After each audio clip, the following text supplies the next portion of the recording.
diễu hành quanh công viên Ueno Tokyo kêu gọi cải thiện điều kiện lao động cho người nước ngoài.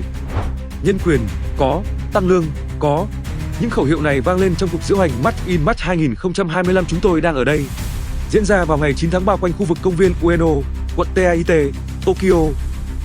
Gần 300 lao động nước ngoài đã lên tiếng yêu cầu tăng lương và cải thiện điều kiện lao động trong bối cảnh cuộc đàm phán lương mùa xuân năm 2025 đang đến giai đoạn cao trào. Số lượng lao động nước ngoài đã vượt 2,3 triệu người. Chúng tôi muốn mọi người nhận thức rõ hơn về sự hiện diện của họ. Bên cạnh đó, họ cũng hô vang các khẩu hiệu như không đối xử bất công, không quấy rối tình dục, để phản đối những bất công mà lao động nước ngoài đang phải đối mặt. Một phụ nữ đến từ Nam Mỹ tham gia cuộc diễu hành chia sẻ: "Rất nhiều đồng nghiệp của tôi làm việc theo hợp đồng không chính thức và đang góp phần duy trì đất nước này. Khi giá cả tăng, cả người Nhật và người nước ngoài đều chịu ảnh hưởng. Xin đừng quên việc tăng lương cho chúng tôi." Sự kiện này không chỉ có lao động nước ngoài tại Tokyo mà còn thu hút người lao động đến từ các tỉnh như Gunma, Gifu và nhiều khu vực khác trên toàn quốc.